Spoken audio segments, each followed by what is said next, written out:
అందరికీ శుభోదయం. మార్చి 27, 2025 మదనపల్లి, కలికిరి మరియు అనంతపురం మార్కెట్ సంబంధించిన సమాచారం. ముందుగా కలికిరి మార్కెట్ వీబీ మండి అధినేత అక్బర్ గారు ఇచ్చిన సమాచారం మేరకు రూ. 50 నుంచి ఆరంభ ముద్ర, రూ. 80 ముగింపు ముద్ర, టాప్ అండ్ టాప్ రూ. 90 దగ్గర నుంచి 100, 110.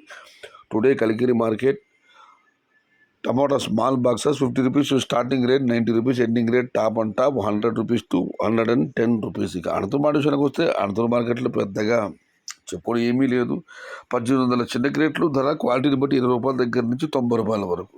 Today Anantapur market tomato stock 1800 small boxes and rate is ₹20 starting rate, ₹90 ending rate. ఇక మదనపల్లి మాట విషయానికి వస్తే రైతు మిత్ర పీవీఎస్ మండి అధినేత వెంకటేష్ గారు ఇచ్చిన సమాచారం మేరకు ఇవాళ మదనపల్లి మార్కెట్లో నిన్నటి పోలీసు దిగుమతి తగ్గింది. కేవలం 1-2 మండీలకు మాత్రం దిగుమతి బాగా రావడం జరిగింది. తద్దిమ అన్ని మండీలకు కూడా నిన్నటి పోలీసు దిగుమతి తగ్గింది. మొత్తం మీద అయితే చాలా రోజుల తర్వాత మదనపల్లి మార్కెట్లో ఇవాళ దిగుమతి తగ్గింది. దీని ప్రధాన కారణం ధరలు తగ్గడం. దానివల్ల ఇవాళ దిగుమతి తగ్గింది. మరి చూడాలి ధరలు ఎలా ఉంటాయో, ఏ మేరకు ఉంటాయో. ఇది ఈరోజు మదనపల్లి, కలికిరి మరియు అనంతపురం మార్కెట్ సంబంధించిన సమాచారం.